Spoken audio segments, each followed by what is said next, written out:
In Chicago, you know that all sports rock. The Bears, Hawks, Bulls, Cubs, and Sox. Pick your favorite, you can choose. As long as the Packers lose. For everything you need to know, it's Bill Swerski Sports Talk Chicago.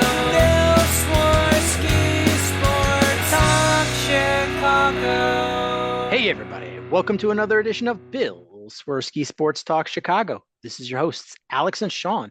On this episode, we're going to be talking about a Bears victory. We're talking about the end of the Cubs and the White Sox season and a little bit of Blackhawks. But first, I'd like to thank our sponsor, the Rockford Ice Hogs. If you're not familiar with the Rockford Ice Hogs, they're the AHL minor league affiliate of the Chicago Blackhawks. What does that mean for you? You get to see the stars of tomorrow today at family-friendly, affordable prices. This season is getting ready to start in just a couple of short weeks, so make sure you head on over to icehogs.com, get yourself a hat, shirt, jersey, tickets, and more. Tell them Swerski Sports sent you. Alex, how does it feel to come away with a victory today? Much better than the last few weeks, and I think that you and I can both agree that it was a wonderful, wonderful sight to see the Bears run the football effectively. And it was nice to see DeAndre Swift earning his paycheck because he had a heck of a game today, and that was key to winning this game. Yeah, it was. And, listen, I do want to show some positivity here because the Bears did win, and you've got to be happy about a win. But man, did it look ugly at the beginning of the game. Well, yeah, I mean, you were down 6-0 late in the second quarter, and frankly, you were very lucky to pull ahead at halftime because you had a big defensive play by Montez Sweat to force the fumble, which put you right into the red zone. You weren't moving the ball. You weren't doing anything offensively, really, those first few quarters, and you could have easily been down 14-0, honestly, because you had the Rams moving the ball downfield consistently. I mean, they moved the ball pretty much all game.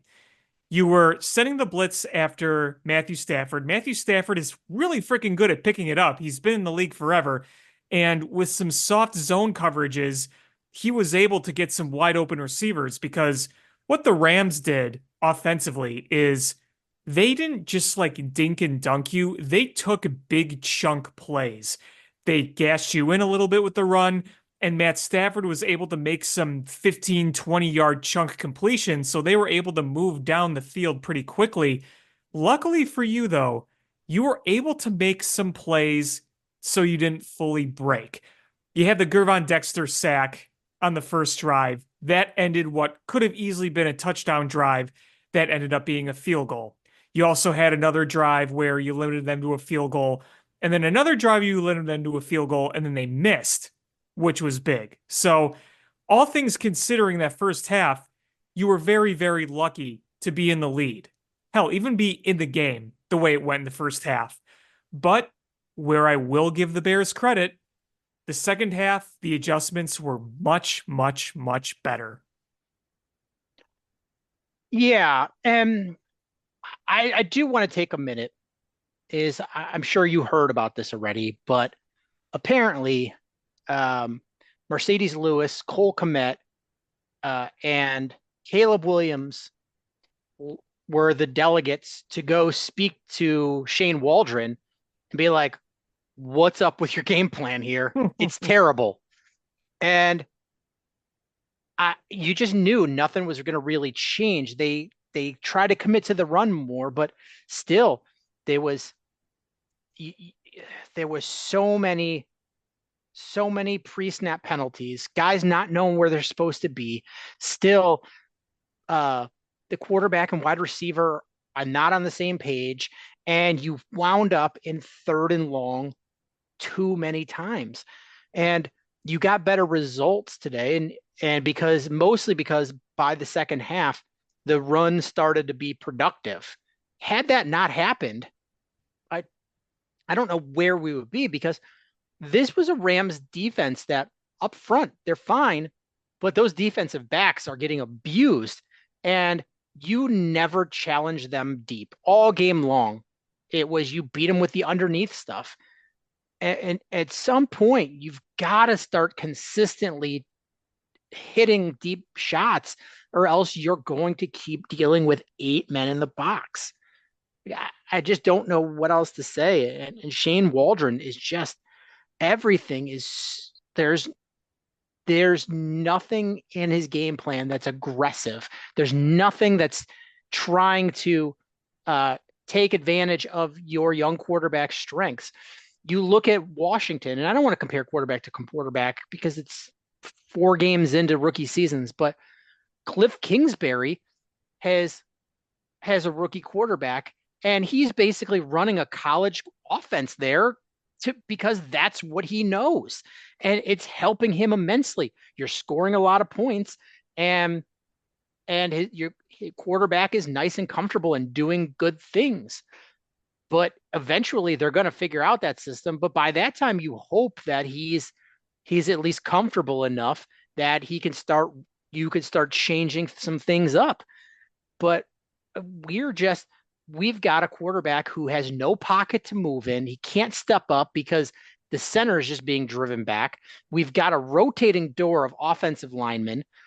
The outside of the pocket is just collapsing like it's a bridge under Hurricane Helene. And it's just, there's nothing. You're not rolling them out. You're not doing anything. It's like, how on earth? And these receivers aren't getting open.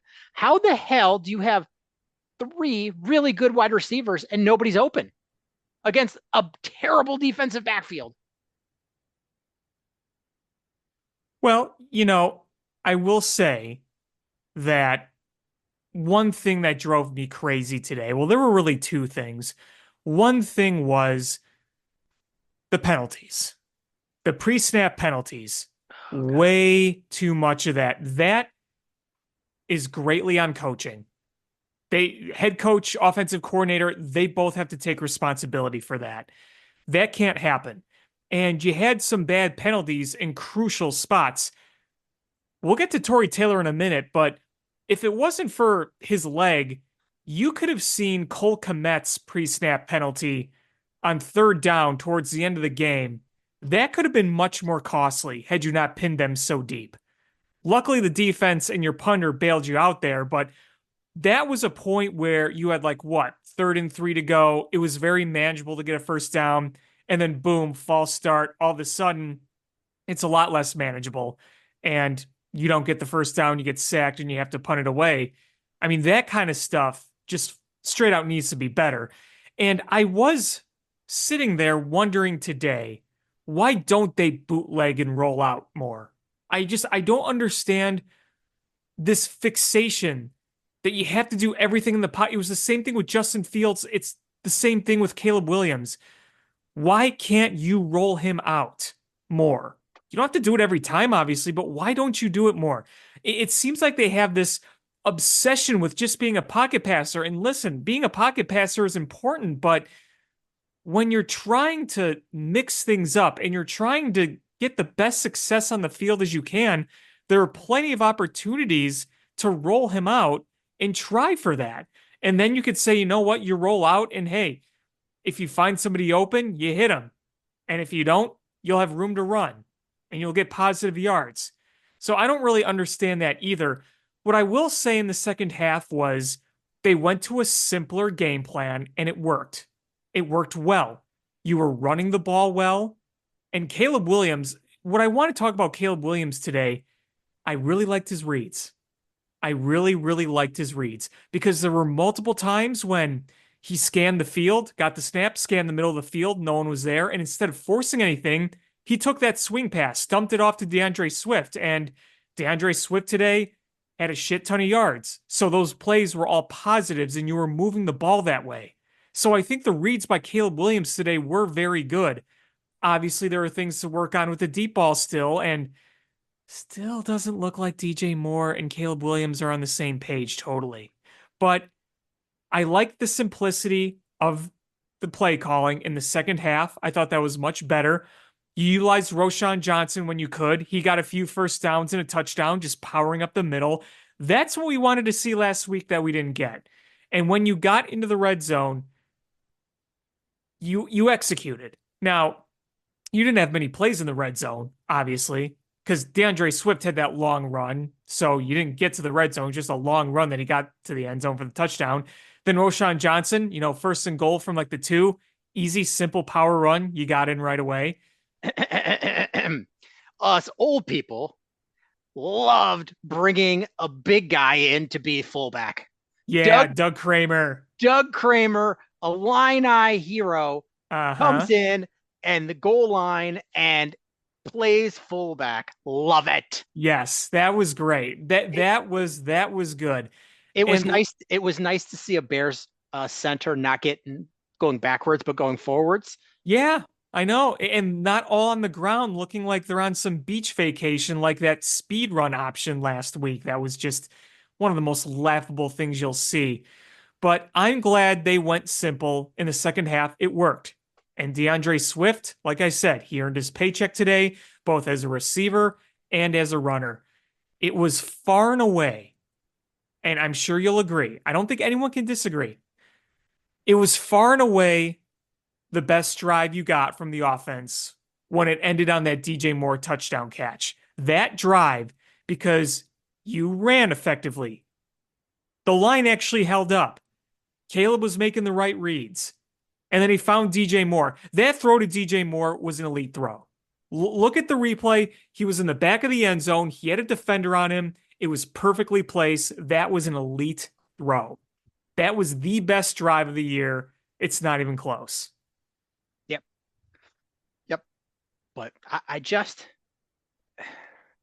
my concern is the Bears still had some difficulties trying to put points on the board and sustain drives and flip the field without needing, mega punt. But we needed a ton of defensive penalties from the Rams to make that happen, and that's just not sustainable. You can't rely on pass interference and defensive holdings to bail you out. Like that's not consistent reliability. You can't do that. Well, the one drive, it was what, a defensive holding and a DPI, I think it was, like back to back, and that kept that drive going. Mm-hmm. Yeah, you just can't rely on that. And I want to get to the point where Caleb has a clean pocket to throw from and be able to step into throws and really hit these wide receivers, because against a bad defensive back, I don't want DJ Moore to have 22 yards receiving, Keenan Allen 19, and Rome Odunze 10. That's just not sustainable. And you're at the point now where 4 games in, you've got one team that's 4-0 in your division. I can't believe how good that team looks. Sam Darnold is going to owe a lot of money to their head coach for revitalizing his career. Yeah, Kevin O'Connell, I mean, he looks like a genius out there. I mean, they have everything going for them, and I didn't think they'd be bad. I just didn't think they'd be off this good of a start. Obviously, there's a long way to go, but still. And look, the Bears, from their perspective today, this was a must-win game, in my opinion. Absolutely. It was a must-win game. Yeah, 100% this is a must-win. Because, you're at a point where if this team just stumbles and you finish with a top 10 pick again, how can you stand up there in front of the media, in front of fans, and tell them you're running back the same coaching staff? You can't. You can't do that. And you can't. And you've already played your card of firing your offensive coordinator. You can't fire your offensive coordinator and keep your head coach. So at this point, if you don't win, you cannot run this coaching staff out. And I people can like Flus. People can think Flus is a good guy. They can think he's a really good defensive coordinator. But you told us you were going to do everything to develop a young quarterback, and you didn't give him an offensive line, and you didn't give him an offensive head coach. Those were two biggies. So the three best things you could probably do is give him weapons, give him an offensive line, and give him, a stellar offensive coach. And you only did one of the three. He's got weapons. He's got weapons, that's for sure. There's no time to throw to him. So it's you've already handcuffed him by your decisions as general manager by bringing back your buddy Matt Eberflus and bringing in Shane Waldron. And I know we got to give it time. Got to give it time. I'm giving them as much time as they're giving Caleb Williams to throw. Fair? Yeah, and I mean, hey, I'm a lot more down on Eberflus right now than I am Shane Waldron. I'm not saying Shane Waldron is the guy, but I hope that at least the second half of this game is a sign that things are going to be at least a bit more stable from a play calling perspective. Because if you can now see what you can do with a run, it's going to make Caleb Williams' life a bit easier. Now, it's not going to be fully easy with this offensive line, but I at least felt in the second half it wasn't terrible.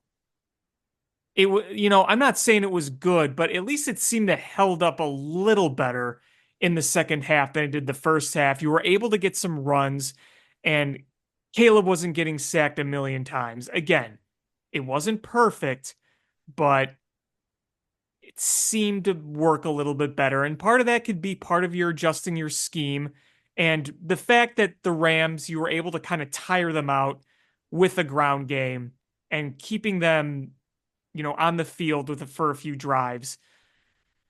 But I'm hoping that it at least stabilizes, because I don't think Shane Waldron is a top tier defense or a top tier offensive mind like somebody else out there, say like an Andy Reid is obviously, or even like a Ben Johnson. I don't think he's in that tier at all, but I like to think that the fact that he has at least a resume in this league, that he can figure some things out and it could stabilize a bit. We don't know. We'll see.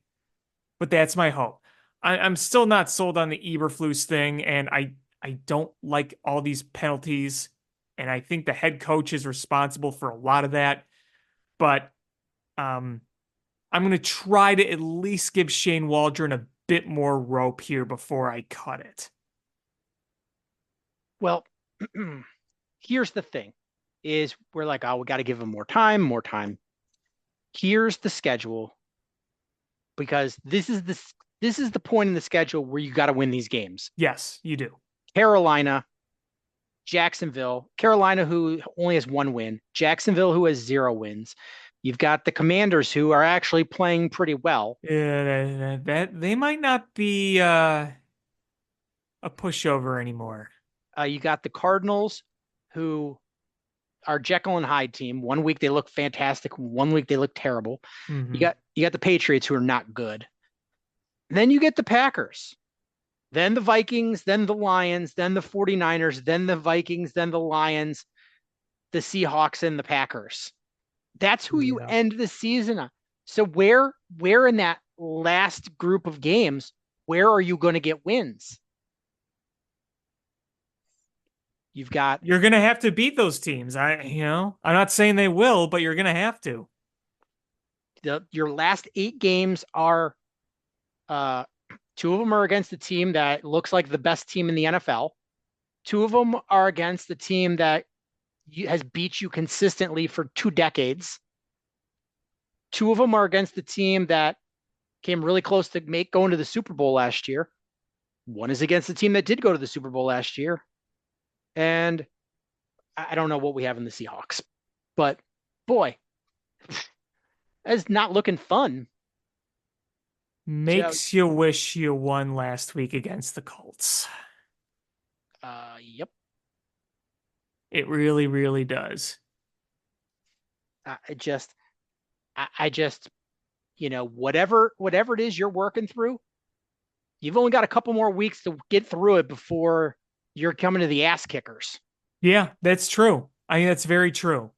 I'm not looking at this win saying it's turned everything around, but at least you can look at it and say, you needed to get a win at home. You got to win at home. The Rams are really banged up, but you beat Sean McVay, and Sean McVay is a much better coach than Matt Eberflus. I can tell you that right now.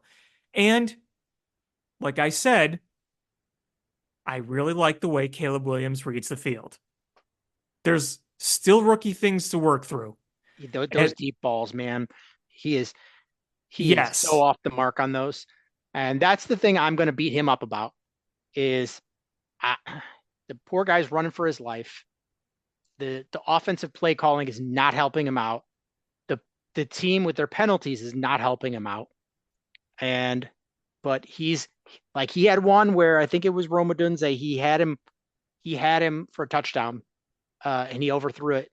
And it would have been a tough throw because he's out rolling out, throwing off his back foot and throwing over the top of the defenders. But you know, Patrick Mahomes is hitting that. well, yeah, obviously. Um, um, it, you know, it, it's one you're going to have to hit, and that's where I'm going to beat him up is these deep throws that have been brutal, and I know he's not able to step into anything, but man, you're going to need to connect with those. There's no doubt about it. And like I said, the chemistry with DJ Moore and Caleb just isn't there yet because the one that he missed to DJ Moore, I don't really know what DJ was doing there. He kind of slowed up. oh So yeah, I don't that know what. one, that one, I don't. There was clear miscommunication. Yeah, that wasn't just Caleb missing a throw. That was something was not on the right page there. And we've seen DJ Moore visibly frustrated, and I try not to read too much into it. I can't say I've loved the body language the past few weeks from DJ Moore. What I'm hoping is those two connecting with that touchdown today, because like I said, that was an elite throw and catch. But hopefully that is another monkey off the back that at least helps get things going better. And you saw Caleb and DJ Moore were on the sidelines talking about that play that he missed. The one where he threw it towards the sideline, DJ Moore slowed up, miscommunication, it sailed way over. They were talking about it, trying to work through it. So hopefully you see more of the chemistry there because it hasn't been there between those two. It just hasn't. And don't misinterpret what I'm going to say. Don't make it bigger than what I intended to be. But one thing that you and I both know is for all of Justin Fields' faults, him and DJ Moore were locked in. That duo was locked in. Hmm. And Caleb is not locked in yet with DJ Moore and vice versa. I'm not worried about it. I don't think it's never going to happen, but it's pretty clear to me that it's not established there yet. And I do think that there is a little frustration. And I don't think that DJ Moore is mad at Caleb Williams. I just think that they both know that they need to be hitting each other. DJ Moore is WR1 on this team, and more needs to happen there. So hopefully we see that progress. We're going to need to see it progress. He's your number one wide receiver, and he's your number one target, your most important target. Hopefully it gets better. Like I said, the touchdown pass, elite throw, elite catch. Uh, uh, let's see, defense is they. You were lucky that they were down their top two wide receivers because they really figured out how to move the ball on this team, and the Bears ended up getting stout, in the red zone, but the Rams have really struggled in the red zone this whole season. So the Bears were able to keep them to field goals and field goal attempts. Luckily the Soldier Field wind aided one of the Bears one time in a field goal attempt, because that, could have been changed the calculus of how that game got played. Yeah, that was big. So it was, if that you ended up the game only down by 3 versus 6, changes how things work. But, the Bears have to defensively, while the offense is working through these struggles, they're gonna have to just put their big boy pants on and figure some things out. Have more consistent pressure. You got some good pressure in there, but a lot of it was Montez Sweat and Javon Dexter. You got to be able to get consistently there with other guys. And you did a pretty good job against the run, but the second half they started to open it up a little bit. Yeah, they gassed you in for a little bit there. They did. That was a little frustrating. But the big chunks from Tutu Atwell were just brutal.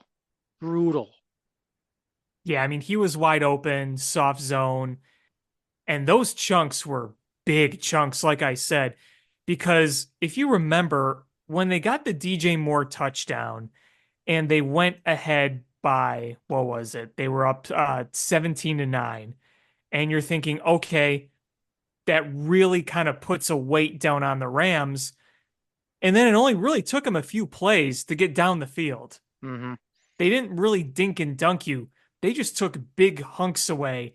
And next thing you knew, they were knocking on the door of the end zone, and then they finally got in. And Atwell averaged over 20 yards a catch, and his biggest was only 25. So it's not like he had like a 90-yard catch that skewed those numbers. He was getting big chunks every time he'd catch the ball, and they were scared of that speed, and we saw that with penalties, holding penalties, and getting beat on underneath stuff because you were worried about the over-the-top stuff. Yeah, and I mean, if you look at the stats, the team stats, the Rams had more yards than you offensively. The Bears had 264, the Rams had 322. And I think at one point, even when the Bears took the lead initially, because obviously that was the Montez Sweat forced fumble, you recovered, so you were already in the red zone, then you scored the touchdown. When the Bears had the lead 7-6, I'm pretty sure when I looked, the Rams still had like more than double the yards that you had. And that, like I said, that's where you had some of those big plays where you prevented them from getting into the end zone, and then the lucky miss by the kicker with the Soldier Field wind, where it could have been a whole lot worse. So you stepped up when it mattered most, and that is worth talking about. But there were holes in the defense today that were shown through. And yeah, maybe things wouldn't be quite the same if Cooper Kupp was healthy. Or Puka Nacua. Or Puka Nacua. Yeah, either or. But like I said, you came into this game at home knowing that their two best offensive weapons were out, and you were able to get through it. And that's what you really needed to do. What I do worry about, and I think this defense is very good, but what I do worry about is other teams can look, okay, listen, they're blitzing. You take advantage of that soft zone defense. If your quarterback can could read the blitz and they're able to get that ball out quickly, you can get those real big chunks that are given to you by those cushions.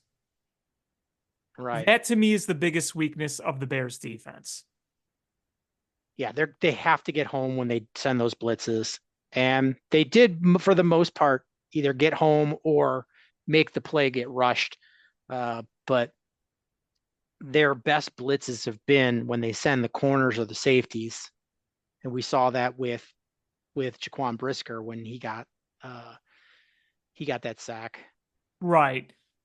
There was one defensive play. I'm going to give you a defensive play that I loved and a defensive play that I hated. First of all, the one that I loved, obviously, was the game sealer.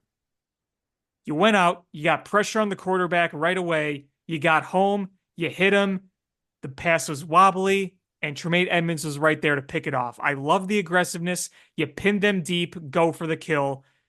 Loved doing that there. I know what the What other one is. I know what the other one is. the one that I hate? Uh-huh. You think you know, huh?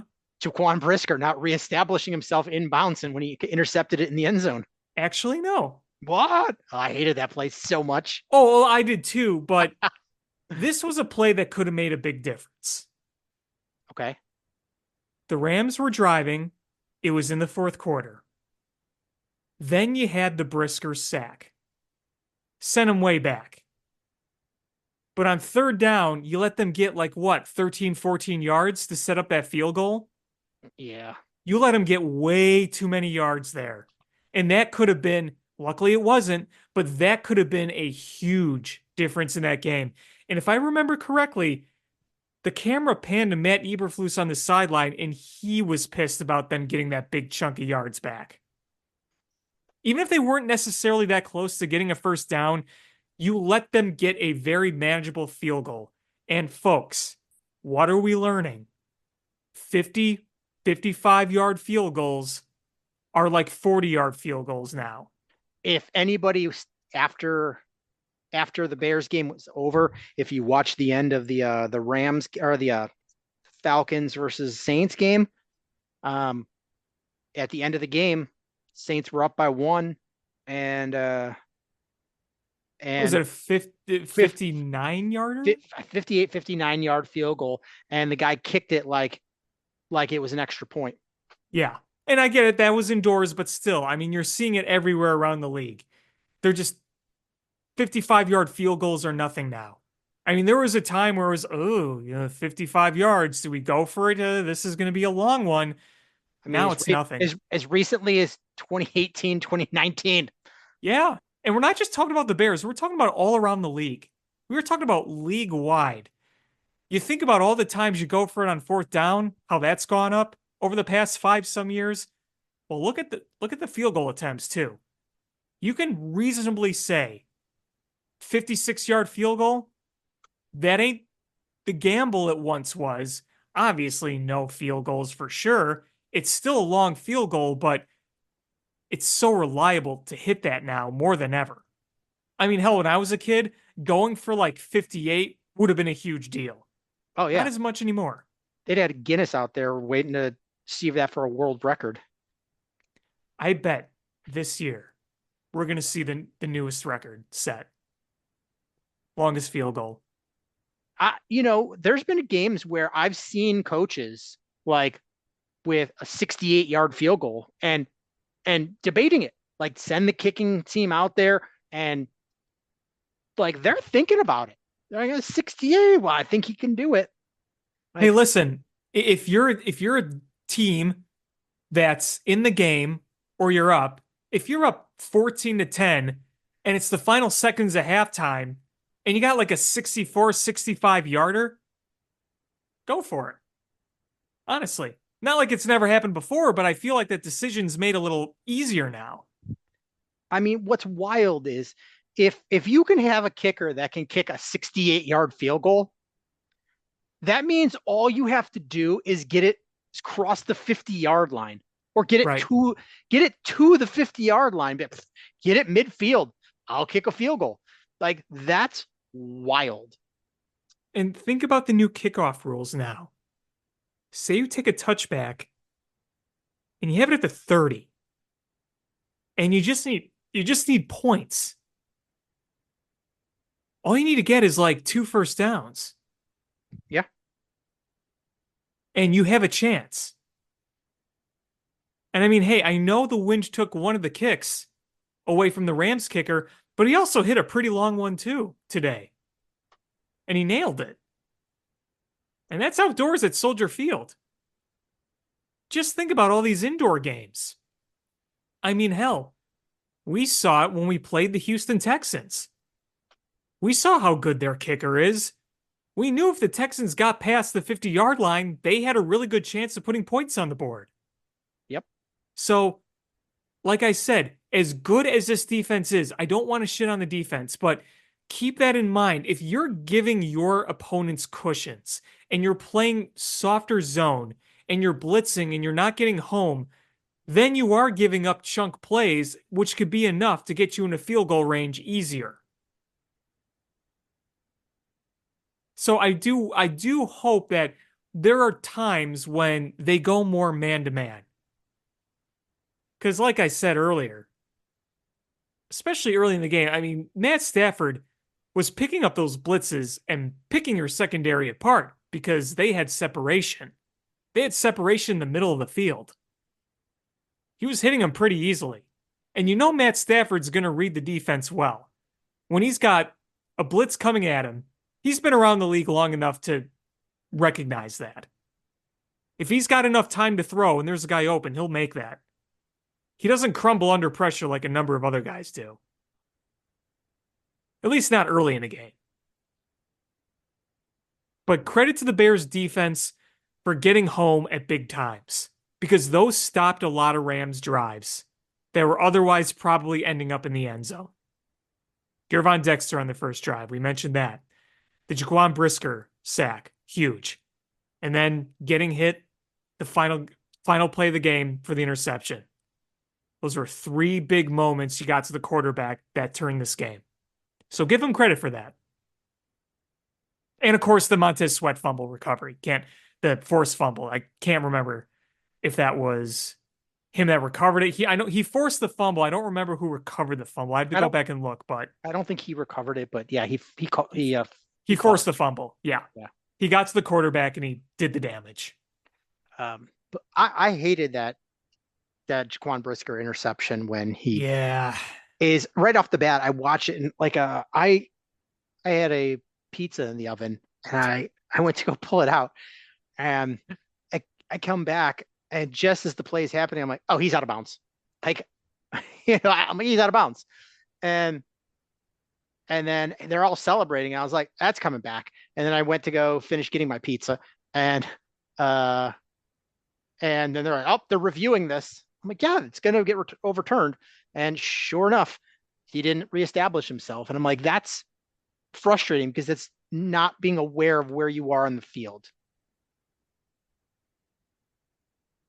When you go out of bounds, you have to reestablish yourself. At least he made up for it in the end. Yeah, I'm not saying that. It's just you got to be aware because. Oh, no, I agree. I agree.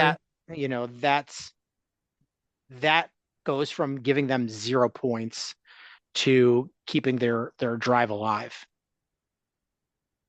Yeah, for sure. You know, when you started making that, telling that story, when you started making that visual for me, I was thinking that you had a pizza in the oven, you went back and got the pizza, and then you saw him out of bounds, and the pizza ended up splattered all over the TV. So, true story. I believe it was the Bears versus the 49ers in the NFC Championship game. So was that like 84, 86? Was it the year before, or was it because didn't they meet them in the NFC Championship multiple times the year before in like 1988? For my time, but year was, but my dad got so mad he took his shoe off and threw it through the TV. I was just like, man, how does he get so worked up during Bears games? Fast forward 40 years, here I am screaming at my TV and losing my mind. I haven't broken the TV, but I lose my mind and I let the stupid team, sway my mood for an entire week. Like I kid you not, when they lose, I do not listen to sports radio that week. I can't bring myself to it. Yeah. I mean, last week I pretty much made it an appointment not to listen to it because usually I listen to sports radio on my drive to work. And if I'm working remote, I'll listen while I work if I'm not on any meetings or calls or anything. But I didn't listen much last week and I didn't listen much the week before. I'm not afraid to listen this week. The Bears got the win, but yeah, I know what you mean by that. It used to be I like to listen after losses to hear the meatballs call in, and but it's just yeah, not these days as much. Yeah, it's just tough to swallow. Um, but I mean, I'm glad they got the victory. This was a must win. You've got a stretch of pretty much must win games because that like I said, the second half of that season is brutal. The juggernaut. Um, but it's next week we have Bears Panthers, and this is a team that looked like they could be, 0-17, worst team in the league, worst team ever type situation. They benched their quarterback and they're playing significantly better. With Andy Dalton. Like the defense is playing better now that Andy Dalton is there. I don't know what happened, but this team, I'm not saying they're good. I'm just saying they don't look like a laughing stock. No, and you're right. They don't, because they looked like a laughing stock with Bryce Young, but you got to beat Andy Dalton. You have You to, have yeah, to. yeah, you have to. Um, and you shouldn't worry about any of their weapons. You're not worried about Andy Dalton taking off and running like you did with Richardson. So you defensively, you should be able to do a lot of good things. Like, um, you know, Chase. Like, I'm not worried about Chase Brown. I'm not worried about Zach Moss, the running backs. Oh, sorry, those are Bengals. What am I talking about? Who's Hubbard? Hubbard is the running back?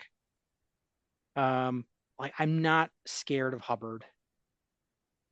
Uh, and who are the Deontay Johnson? Like okay, like he's okay. Xavier Legette. None of those guys scare me. Your kicker is Eddie Pinero, so I'm not worried about him kicking a 68 yarder on us. Well, hey, Uh, remember last year he attempted like a 50 some yarder, it was like 57, 58, and then it came up short. And he's just like, well, you asked me, I tried. yeah, and Andy Dalton looked fine today, but like not enough to beat you. 220 yards, 2 touchdowns, 1 interception, 25 of 40. If Andy Dalton, if they're only running 20 times and passing 40 times in this game next week, the Bears should come out with a victory. Right. Yeah. I mean, you have to, in my opinion, you have to keep the play calling simpler. I think you keep trying to pound the football. You obviously try to let Caleb Williams take some more shots downfield, roll him out a little bit. That's what I want to see. But pound the ball. Don't get too crazy. You had real good success with DeAndre Swift. You were able to power up the middle with Roshan Johnson. So keep doing that on the ground, and things will be easier for you, even with this bad O line. You saw what a difference it makes when you're able to establish a run or not. Yeah. And I mean, here's some things I would like to see. I agree with you. They have to establish a running game. And I don't want to keep seeing DeAndre Swift go up the middle. We saw how good of a weapon he is when you give him space. Dump it off screenplays, outside runs. Like you have to have him run up the middle a little bit to otherwise once they see him in the backfield, they're preparing for, him to do an outside run, but try to focus him on being an outside run, screen pass, quick valve dump off, things like that to allow him space to be a jitterbug and do a lot of change of pace. Roshan Johnson. Get those defensive linemen running with DeAndre Swift and then being bowled over with Roshan Johnson. Is wear that defensive line out. If you can wear them out, then it's going to slow down the pass rush and make that running game more effective. And I want to see more Caleb Williams under center and less out of the shotgun, especially running plays. I want to see a lot of running plays from under center. And as do I. And I want to see him own the middle of the field with Cole Kmet. Take your deep shots on the on the sidelines, but have Cole Kmet own the center of that field and dump it off 15 yards here, 12 yards here. Cole Kmet should have over 100 yards receiving next week. And I want to see it, agree with you 100%, roll out Caleb Williams, let him take some deep shots, and let Roma Dunze try to take away some 50-50 balls. If you're having trouble getting him separation, is throw it up, let him go after it. Get him one-on-one coverage, throw it up, let him take it. Blech. I think if you keep that game plan simple, and we hear Wani talk about it all the time, that I want at least 2 passes every game or every half that are deep. I don't care if they hit, they gotta throw it. And I want to see that. Keep that game plan simple, take a couple of shots. Keep the game plan simple. And if they're going to try to break their backs, be smart about it. If they start cheating and bringing 8 guys in the box to take away your run, then somebody has to be open, or your play calling is terrible, because somebody's got to be open in those situations. And if you see situations like Jared Verse, who I loved coming out of college this past year, I love Jared Verse, and I know a lot of people try to poo on him. I loved Jared Verse coming out of Florida State, and the guy just looks like a grown-ass man and bowling over both tackles. But if you get a situation like that where he is just coming, is start running the ball straight at him. That's how you slow it down. Run the ball at him with Roshan Johnson. Give me more Doug Kramer fullback too. Yes, man. Give me Coleman Shelton at fullback. Give me Doug Kramer at center. And remember too, because Kari Blasingame was inactive today, right? He's still hurt. Yeah, so they were able to utilize that with Doug Kramer, and it worked well. Oh yeah, like I really do think they need to make that switch. And because we saw Coleman Shelton getting bowled over again, I wonder if it's a timing thing, because what are the Bears got 2 more games and then the bye week? Correct. So you have the Panthers next week, then you go to London to play the Jaguars, and then you have your bye. If Coleman Shelton gets blown up in both of these 2 games, I have a feeling they're going to make that switch during the bye week. Yeah, I could see it. Historically, the Bears, they don't like to do anything drastic like that. But you did notice, though, that Nate Davis has not been the starter, but he came in relief when Tevin Jenkins got hurt again. Yeah, and before Tevin Jenkins got hurt, didn't seem like things were going great again for him. No, and once literally the first play they put Nate Davis in, he got a holding call. Yeah. And they called it on, I think they called it on Shelton. And I'm like, Shelton, I don't think blocked anybody. I think he just ran around. I'm like, oh, it was Nate Davis. Yeah, that was totally a hold. Like, such a bad hold. I was like, yeah, they got him there. Yeah. I have a feeling that the Bears are going to have a drastic overhaul of this offensive line. I mean, you're going to have to. And I'm not thinking they're going to be giving any extensions to Tevin Jenkins at this point. No, I think Tevin Jenkins is gone. I think they're going to cut Nate Davis. Coleman Good. Shelton, I think is going to be gone. I think Ryan Bates. I think does he have one more year on his deal? They'll sign him to a lifetime contract. They love him. I think man, it's hard to replace 4 of your 5 offensive linemen in 1 year. Well, hey, listen, if you have pretty much the roster figured out outside that, then you can draft heavily. It's still going to be tough because what you're going to want to do is you're going to want to draft guys and sign guys, in my opinion. You want some experience in there as well, wouldn't you think? Yeah. So Ryan Bates is under contract next year. So I think he's going to be your center or one of your guards. So I think right off the bat, even though he's not playing well this year, you're keeping your right tackle. And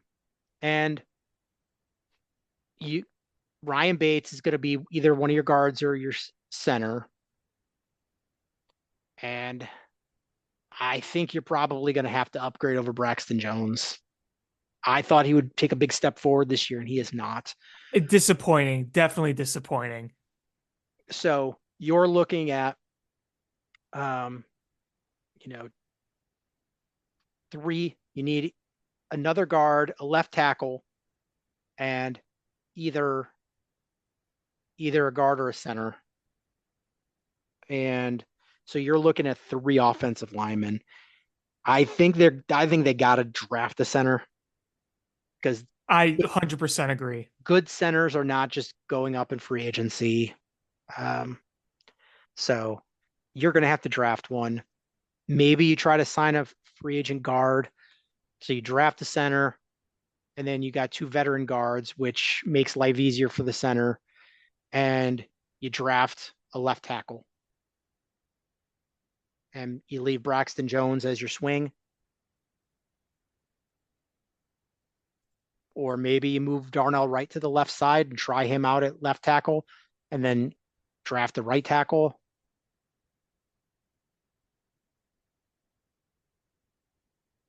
But I think you're going to need 3 offensive linemen.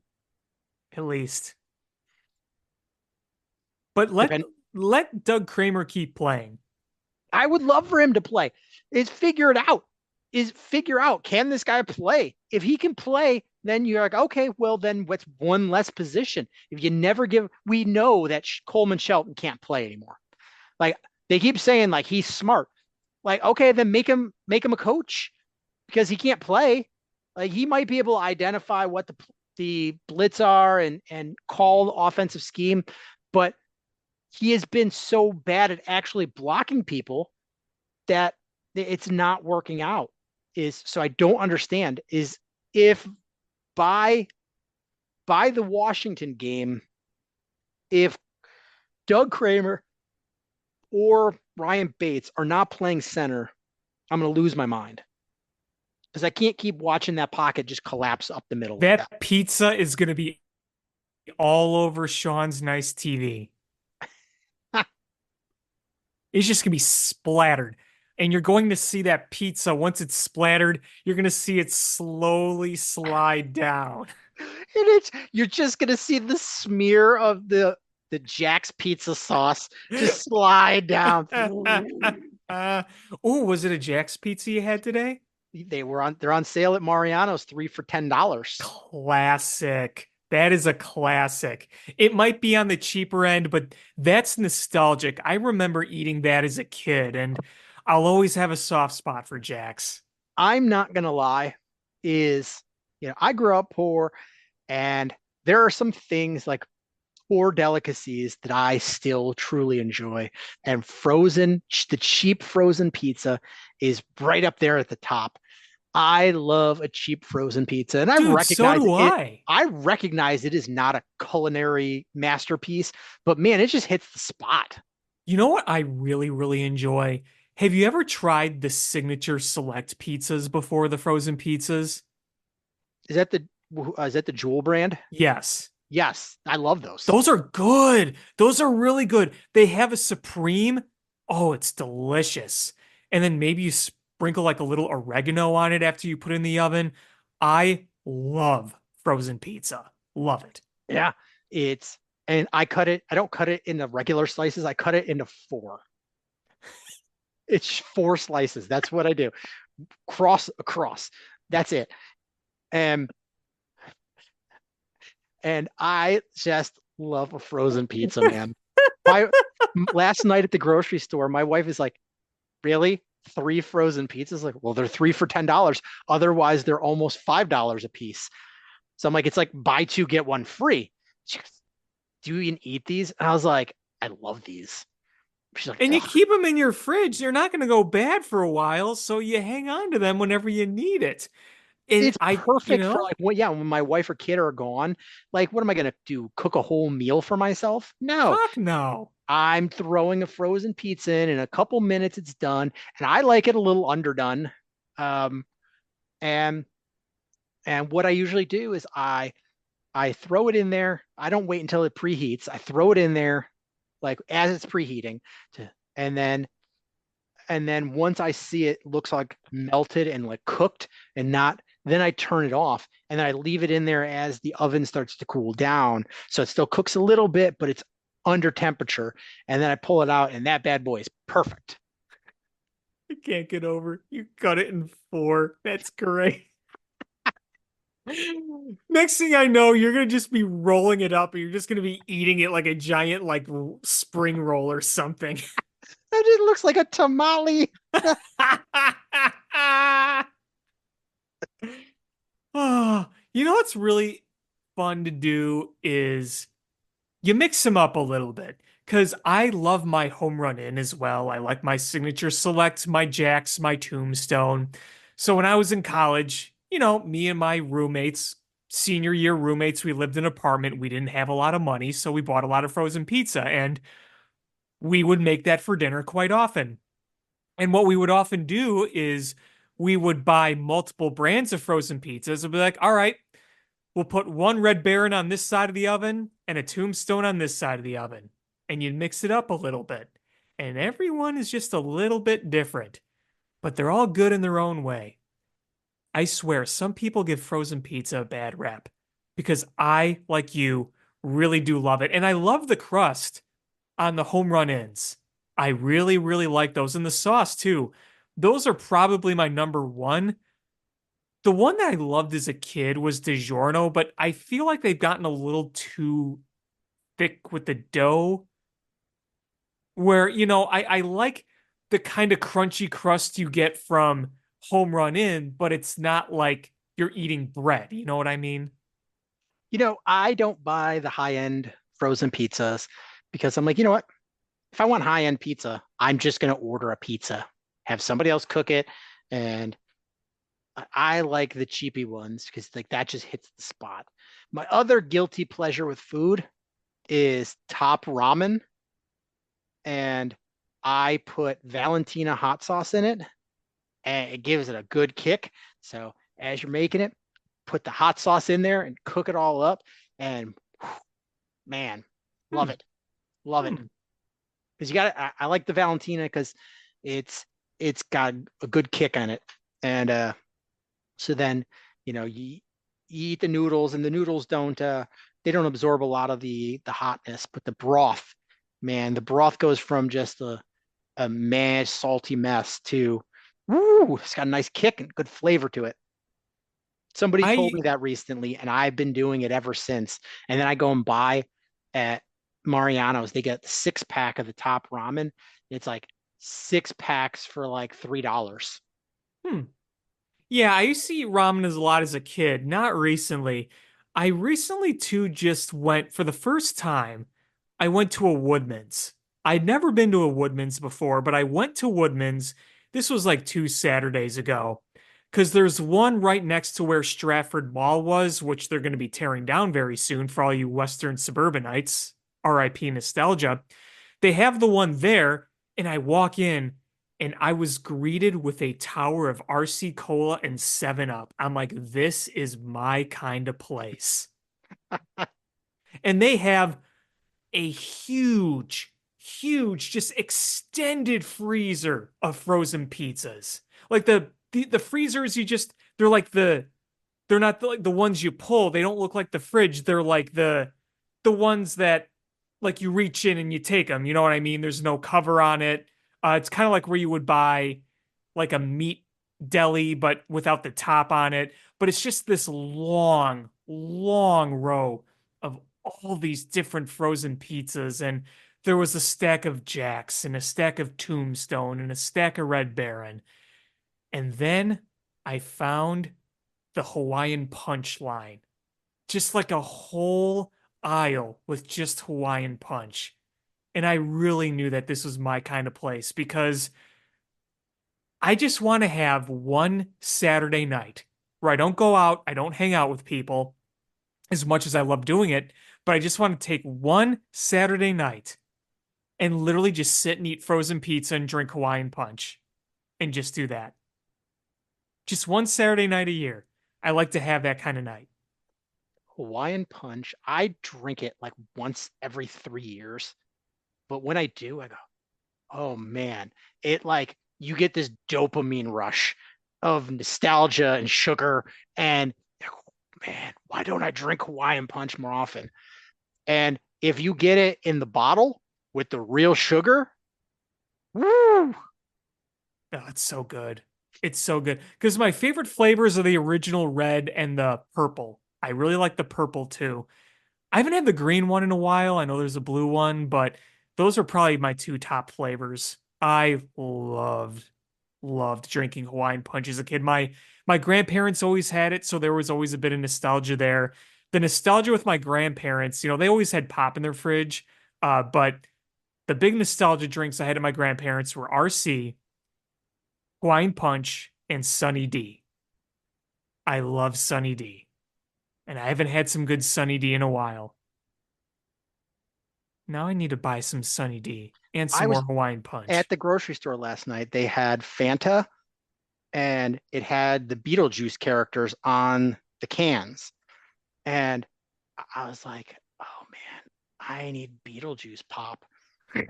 And the problem is like the Beetlejuice one was like apple something or other. And I was like, that just sounds gross. I was like, orange is the one I would drink. And I was like, that's one of the new characters. I want Beetlejuice. But I almost got the orange one because it had the Jenna Ortega character, Astrid. My wife's like, do you really need this? I'm like, I don't need most things that I buy. And I was like, but I buy them anyway. She's like, are you going to drink this? I'm like, I don't really like pop that much, but I'm like, I just really want the cans with. And she's like, are you going to keep an empty can? I was like, fine, I won't get it. But man, I really wanted to get the Beetlejuice pop. Hey, I love pop, even though I shouldn't. You can have me drink everything, and then I can just give you back the bottle or the can. You speaking of that, I don't have them anymore, but there was a little while when the Blackhawks when they were winning Stanley Cups, they would have like the 2013 Stanley Cup champion commemorative Coke cans, and I remember drinking one and then keeping the can. And then when the Cubs won the World Series, they had a commemorative Pepsi, and I kept that can. Again, I got rid of those after a while because they were just taking up too much space and, they're empty cans, but I did keep those cans for a little bit.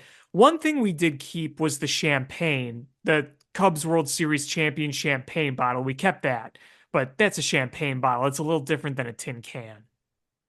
Right. But yeah, now I kind of want a Hawaiian Punch. Oh, I know, me too.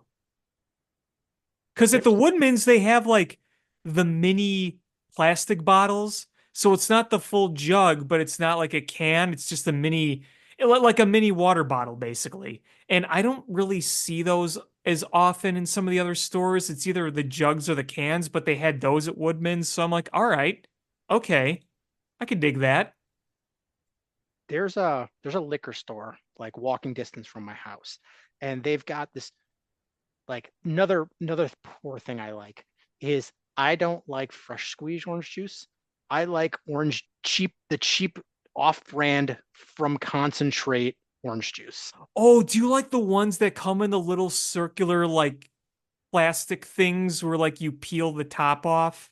Yeah, I absolutely. love those. And I love those. the like I don't drink alcohol, but the liquor store I go in there because they've got like it's the half gallon of the cheap orange juice that's like $3.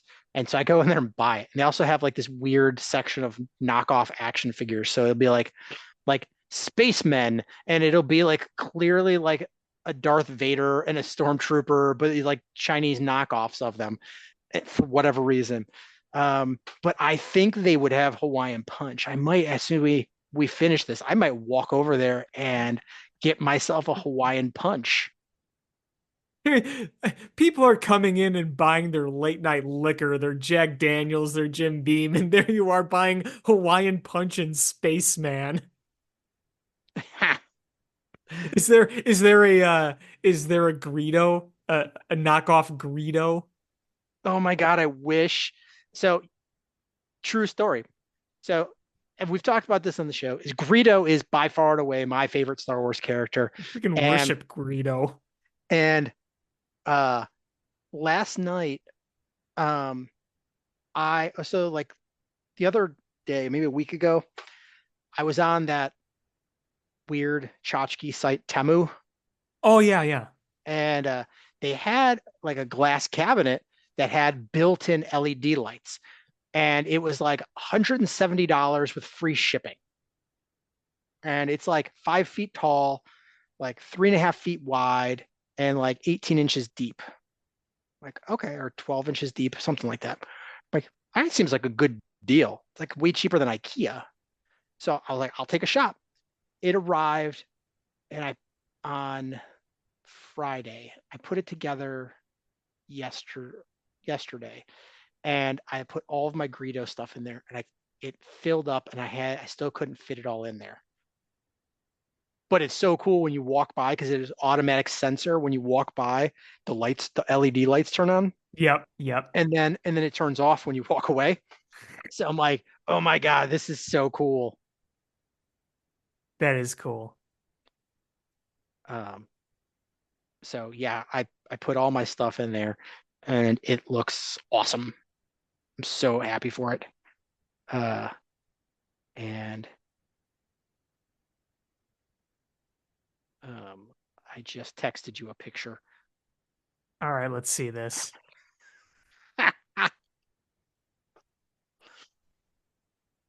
Waiting for it.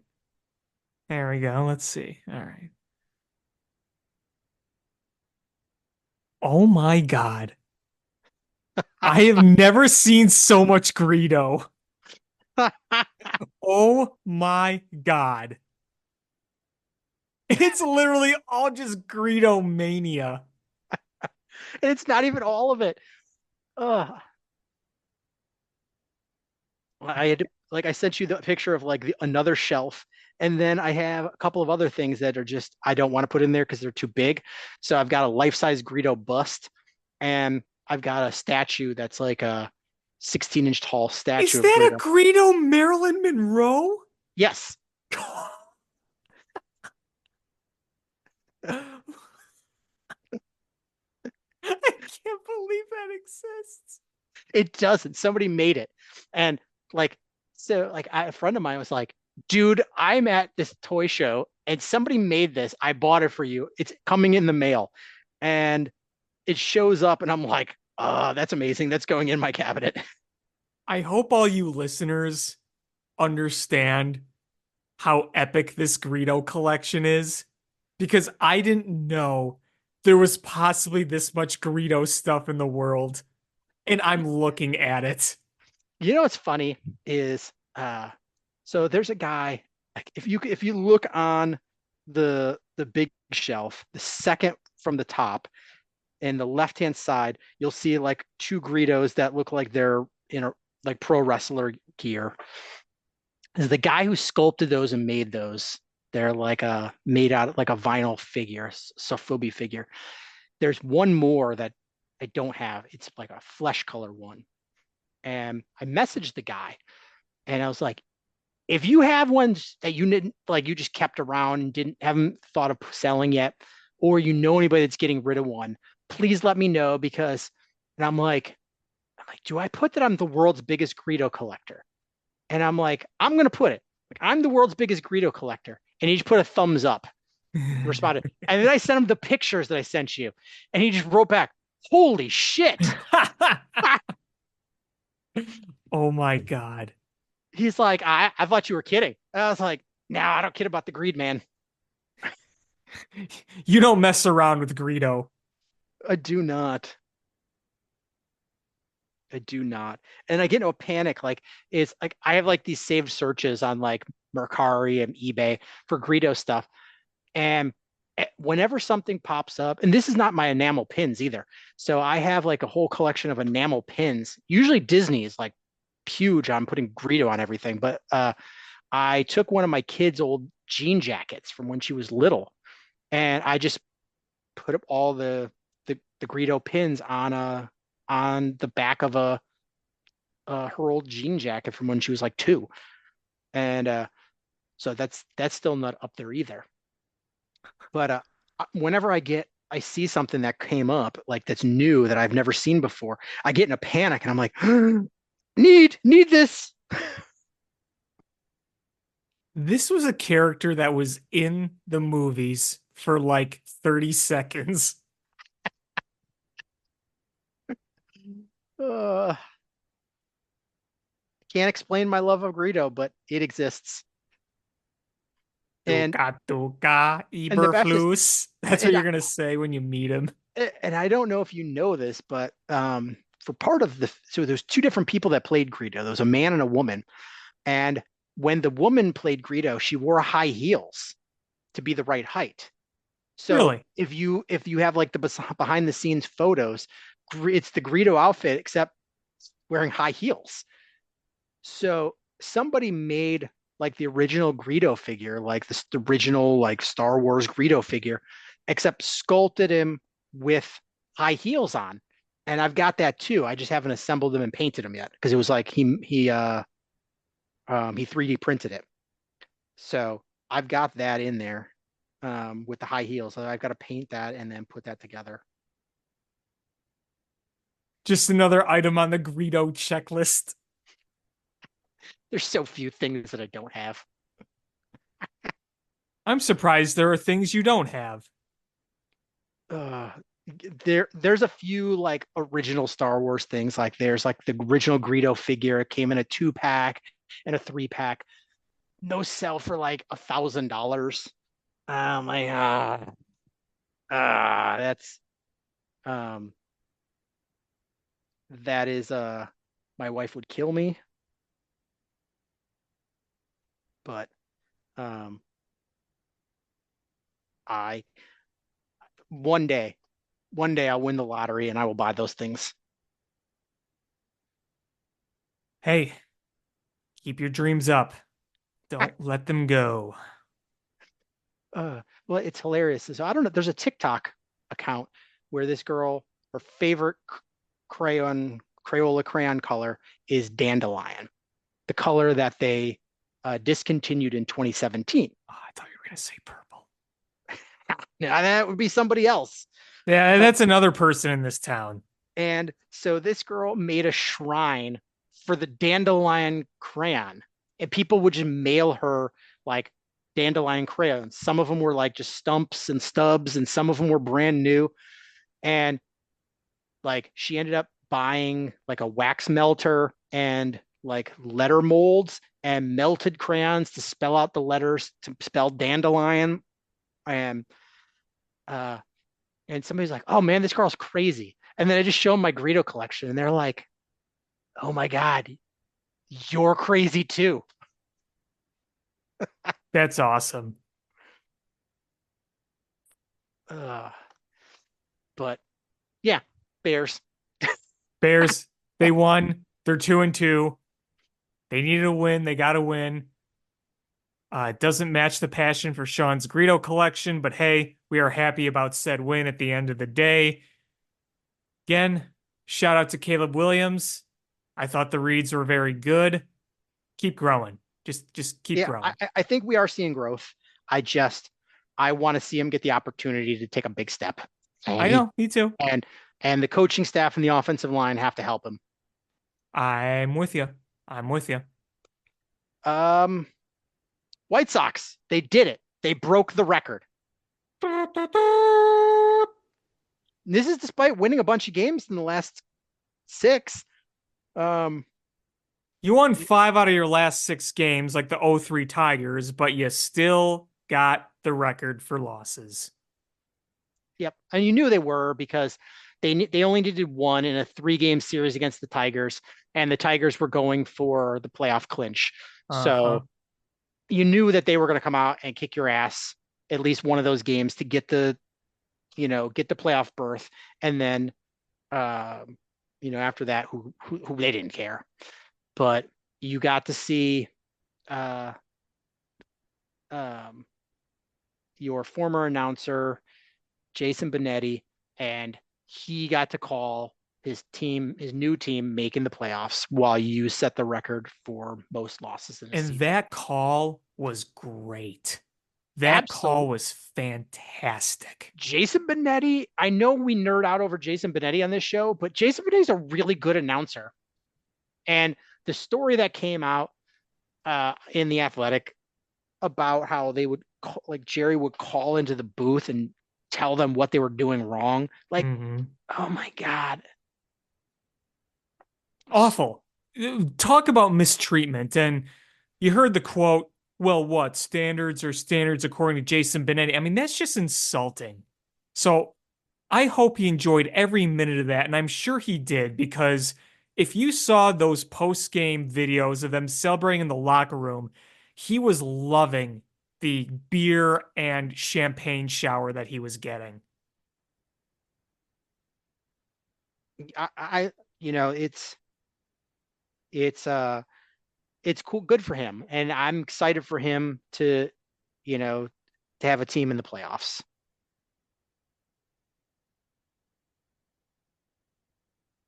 Just think, your first year, you leave your childhood team and you go to the Tigers, who had like, I don't think even a 1% chance to make the playoffs a month ago, and they go on this historic run. What a way to break in. Absolutely. And then you've got your White Sox announcers who just No, we ain't taking that from the Brewers. I don't care how many L's we have. Rawr, rawr, La Pantera. But hey, Steve Stone is sticking around. yeah, I'm surprised. He's a glutton for punishment. Do you think John Triffin is one and done? You know, in any other team, I would say yes, but with the White Sox, no, I think he towed the company line so well, he's going to get rewarded for it. Yeah. And you know what's kind of sad is I think he's got a great broadcaster voice. And if you listen to his other work, it's pretty good. Like, I think he did a wrestling or a fighting play by play not long ago. I'm like, yes, this is what you're good at. You should be doing this, not Major League Baseball. But if he goes there and he does his shtick trying to spread all the positivity and good vibes, then, well, Jerry's going to like it. And I don't fully blame John Triffin on everything, because I think they really did hire a yes man for Jerry, because clearly he didn't always like what Jason Benetti was feeding people, which was legitimately good baseball knowledge and great conversations with Steve Stone and just a really good personality. It's despicable the way they drove him out. It really, really is. Yeah. And I'm sure you saw Jerry's letter. Oh, you mean the letter he released in the middle of a Bears game? And we didn't miss this. No, but you know what he was trying to do. Oh, he was trying to bury the lead. This is the classic news dump. It's not as effective anymore because of social media. But I actually just pulled up the letter right now. And I was thinking when I saw it, all right, good for you. I'm not going to read all of it, but good for you. But I want to read it because it yeah, made me mad. Yeah. To White Sox fans, by all measures, our on-field performance this season was a failure. As the leader of this organization, that is my ultimate responsibility. There are no excuses. I want to thank you for your continuing to support the team throughout what was an embarrassing season. You all deserved better. This team's performance was completely unacceptable, and the varying reactions and emotions from our fan base are completely understandable. While embracing new ideas and outside perspectives, we will do everything we can to fix this for 2025 in the future.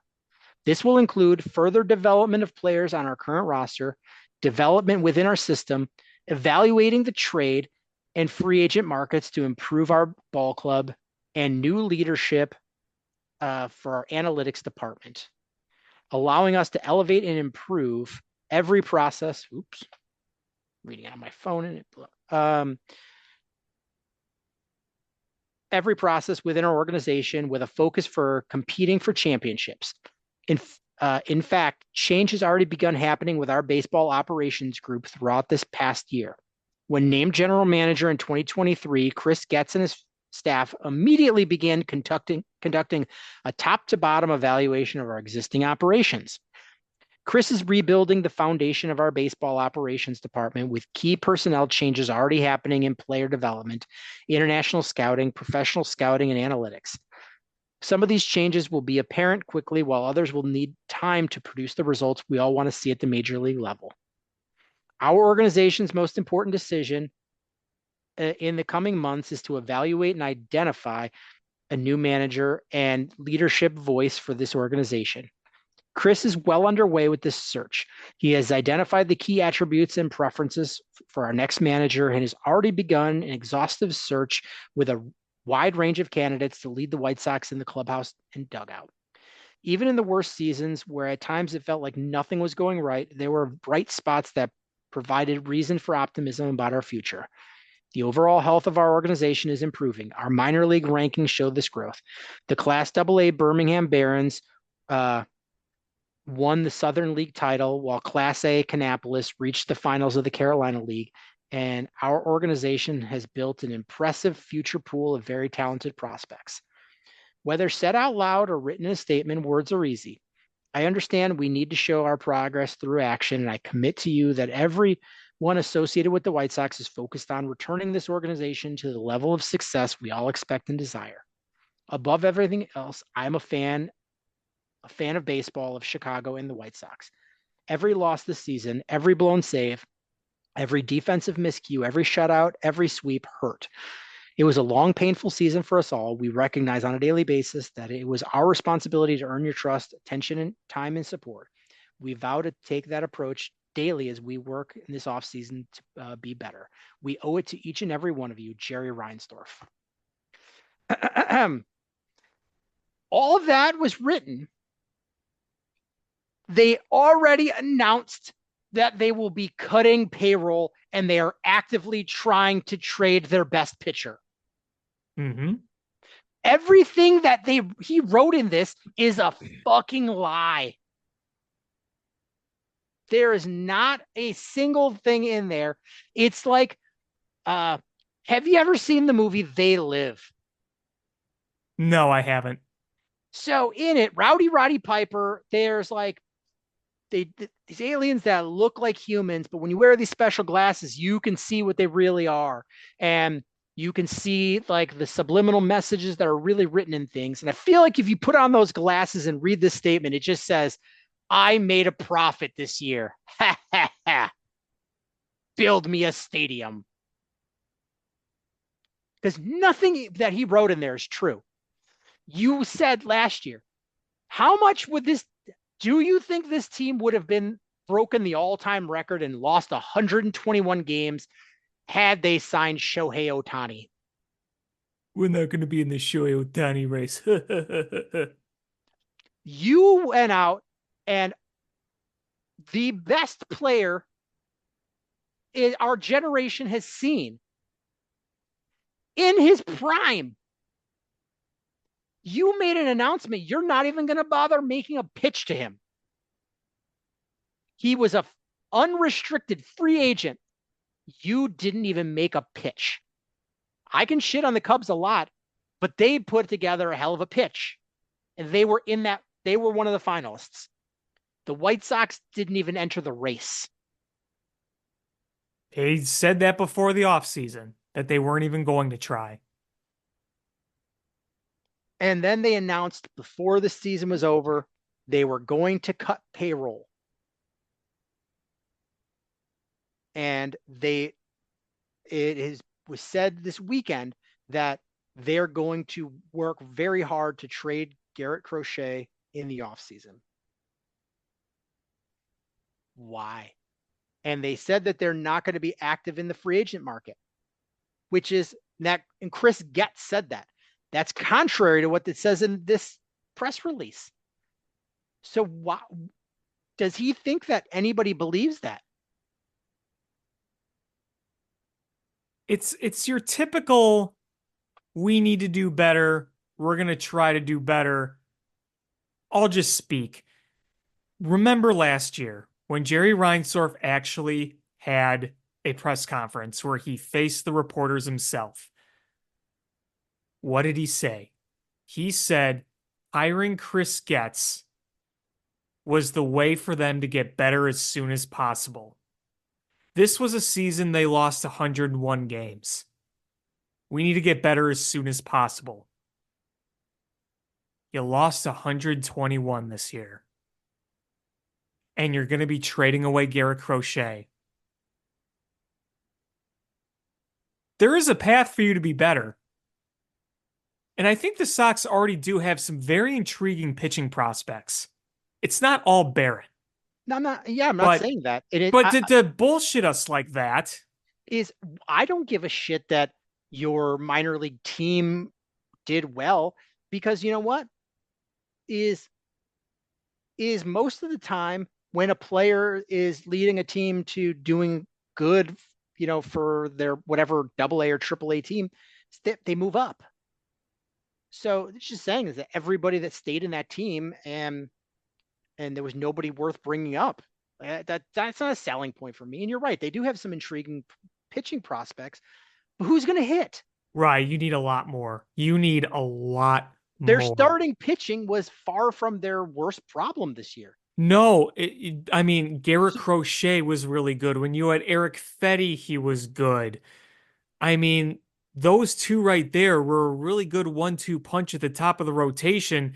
And, you have something promising in Drew Thorpe, and there are going to be some other guys coming up. You have two of the top lefty prospects in baseball. You got some arms, but where are you going to slug? Where are you going to hit? I mean, look at the offensive stats of this team. You're not going to field either. No, that's true. That's true. You made that trade. You traded away Fetty, Pham, and Kopech. All you got in return for that is Miguel Vargas. And he has been terrible. Terrible. All right. Let's play this game. Who led this team in OPS? Oh, are you talking like qualified or like if they were on the team or not? Like just at some point this year? Qualified and still on the team at the end of the season. Would it be Andrew Benintendi? He is second. It wasn't Luis Robert, right? Because he had a really bad year. It is not Luis Robert. Would it be Andrew Vaughn? Andrew Vaughn. Would you like to know what his end of the year season done OPS is? What was it? 699. Dear, they didn't have a single person above a 700 OPS. Moncada was the only player that on the team, but he didn't qualify. Barely played. Barely played. He only had 40 at-bats, and his OPS was 756. And if I remember correctly, over these past few weeks, when he actually came back, he barely played still. So he's gone. All right. that's still on this roster led the team in home runs? Was that Andrew Benintendi? Yes, with 20. Yeah. All right, who led this team in batting average with qualifying and still on the team? Dear God.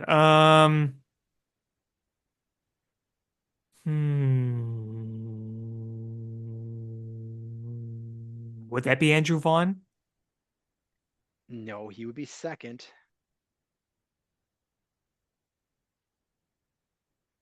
Wasn't Benintendi, right? Lenine Sosa, Oh, two, good.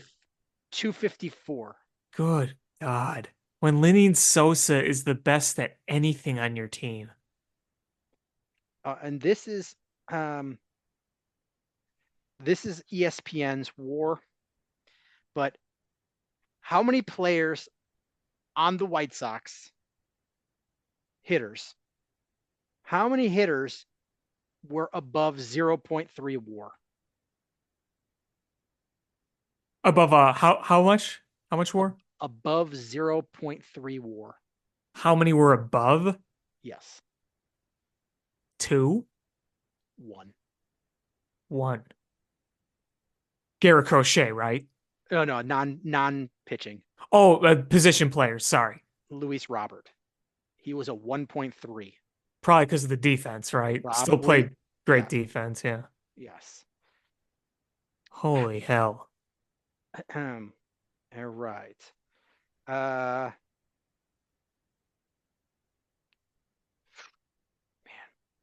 looking at the pitching, is Garrett Crochet finished the year. Don't care about wins and losses. He had 146 innings pitched, and he He had exceeded my expectations. I'll give him that. 12.9 K per nine. Yeah, pretty good. That's good. A 4.1 WAR, a 1.07 WHIP, and a 3.58 ERA. You're trading that guy. Well, you can't get fleeced like you did with Eric Fetty, that's for sure. It super sad. Eric Fetty had a 4.7 WAR. Roche a 4.1. Your pitching wasn't good as a whole, but Well, your bullpen was terrible. Your bullpen was terrible, and you couldn't field and you couldn't hit. That was your problem.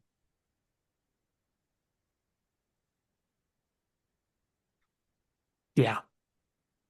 Yikes. Oh my God. Looking at this.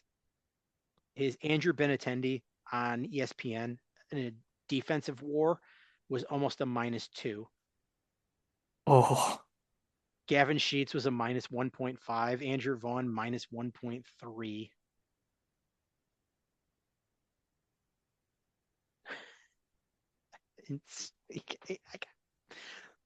How? All right. Here's the thing: is all right.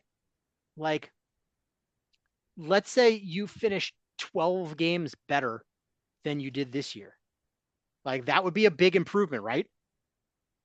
Technically, but It still puts you at 109 losses. uh-huh.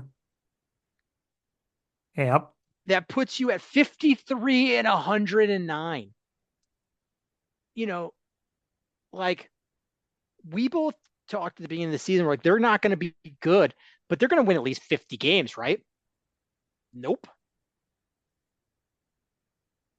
Yeah.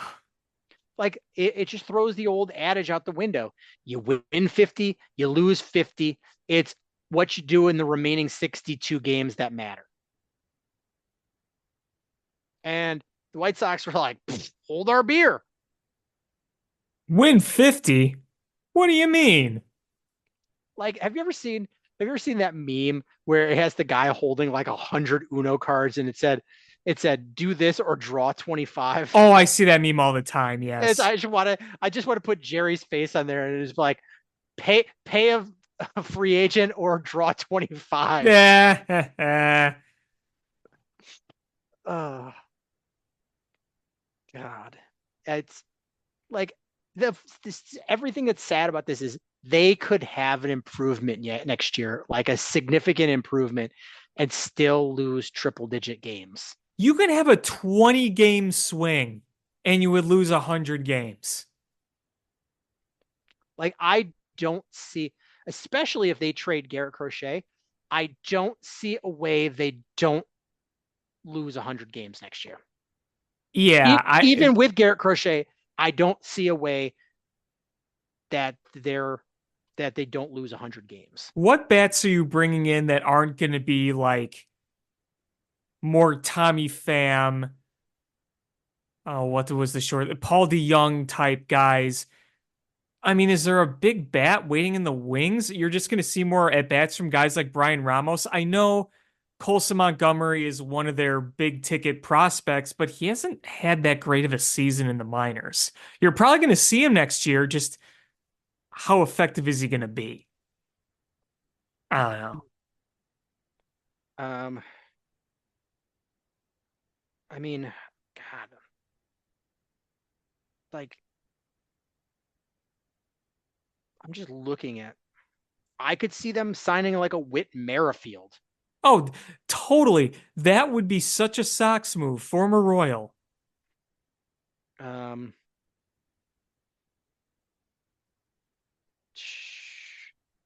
Yohan Moncada is going to get released.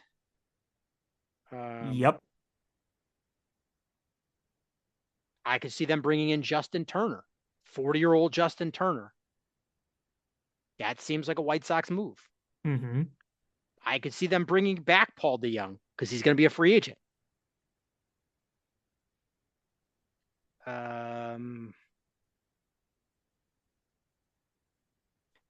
Here's a White Sox move. Jason Hayward. Yeah, bring him back to the Chicago. Bringing back Eloy Jimenez. I don't think they're going to do that. No, I don't think so. He was sent down. Yeah. His career might be kind of toast. Like, would you be surprised if in a year or so he's playing, back in Central America or in Japan or something? I wouldn't be. No, I would not. Taking the Addison Russell approach of going foreign. Except, Not Eloy's not a yeah, piece of crap. yeah, hopefully not being a pile of crap. But those are the kind of players that I expect them, Oh, maybe they'll bring in a Roldis Chapman to put down their bullpen. Well, I could see it. He's going to be a free agent, and you need somebody. I could totally see them doing that because if you sign him and he has a decent enough season, you flip him at the deadline. Is Craig Kimbrell. Yeah, bring him back. Those are the guys. Like this is a White Sox move. Is you sign a guy that fans have heard of, like the casual fan, like the good fans will be like, oh my God, you're going to sign to Roldis Chapman for the 2025 season? Yeah. Craig Kimbrell. But the casual fan, like, I know a Roldis Chapman. That guy won a World Series with the Cubs. Holy cow, we're going for it. So you're going to rile up the casual fans. But for the White Sox, they're like, it's the double win because they're like, all right, well, we get them for nothing. Like the casual fans will be like, I've heard of this guy. And it's a name that people will be interested in because of their history that I could try to flip at the deadline. Well, I mean, that's kind of what Aroldis Chapman has turned into these days. The Pirates signed him for that intention originally. So, and then, he signed with the Royals last year and he was traded. So that's kind of what Aroldis Chapman has become. So I could totally see it happening. I have a question for you. If you had to put a percentage, what do you think is the percent likelihood that the White Sox are going to keep Grady Sizemore? And I'm not even Oh, necessarily saying that's a, 100%. 100%. He's the dude. and I don't even think he's that bad, frankly. I don't think he's that bad, but there are legitimate managers. Like that's my thing is I'm not saying he's bad, but you just set the record for most losses since the 1800s. You go out and go big, but they're not going to do that. Grady Sizemore, once they announced like what, 2 weeks ago, a week ago, that Grady Sizemore was being considered, Gary and I were texting. We're like, he's the guy. We know this. We know that he was going to be a candidate. When they said, well, Grady Sizemore's just here, we're gonna look outside. I'm like, bullshit. They're gonna try to. And here's the other thing too. If you're Skip Schumacher, who is going to be a highly sought after candidate, and there's going to be a lot of openings. He was initially a theorized top candidate for the White Sox because of the connections with Tony La Russa. But if he's going to be such a sought after candidate, you got to think he's going to be getting a decent amount of coin wherever he lands, right? So, despite the La Russa connection, do you think the White Sox would pay that fee for that kind of name? No, that's why they're going to go. They're going to go with the cheap option that's already there, and it's going to be Sizemore. Just like Chris Getz, if he went outside their organization, he would need time to evaluate. Yeah, there's no doubt in my mind. I will be shocked if it's anybody else. And if you are a sought after candidate with a lot of options, why would you want this job? With where they're at right now, why would you want this job? All right, here we go. If Alex Pat was named the GM of the White Sox and given free reign, given the unlimited checkbook, who would you bring in as your manager? And then Sean, who's going to be sitting in the real world, is going to tell you a name that is more likely than the candidate that you named. Go for it. If I were the GM with free reign, I would want to try to get Skip Schumacher in here because I think that not only his experience is valuable, but I think that he's proven to be a good enough manager and a guy that could set a serious tone in a locker room. He's a respected guy, a well-known guy. He'd probably be the number one guy on my list. All right, I'm going to name somebody that is more likely than Skip Schumacher to be the next White Sox manager. Tony La Russa.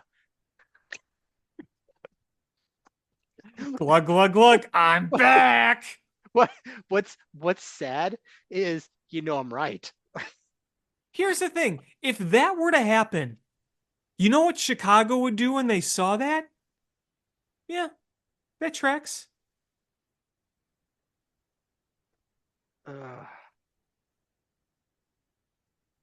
Yeah, so it's going to be Sizemore. He's the guy. They're going to be like, and they're going to try to say, well, look at what an improvement he was over the last manager and is an interim role. And which he was. To his credit, he was. They're going to say, look at how much better they played under him, and with our off-season moves, we feel like he's the right choice, and he's going to get us there faster because he knows these players. Yeah. Yes.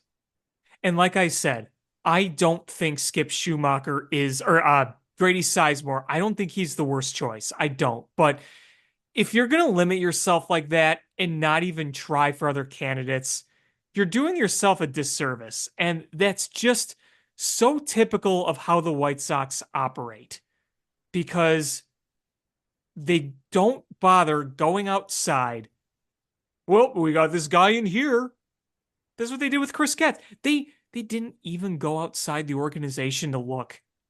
Jerry Reinsdorf can say all he wants. He could say, after my evaluation of other candidates, bull crap. Bull crap. As soon as you let Kenny and Rick go, you knew that Chris Getz was, they probably talked about it before they even fired him. The Yeah. plan was already probably in place for Chris Getz to take the job. And you told us that that was the fastest path for you to get better. And you immediately set the record for most losses in a season since the 1800s. Yeah. Good job. Great job. So everything in your letter was a lie and nobody believes you and you should sell the team.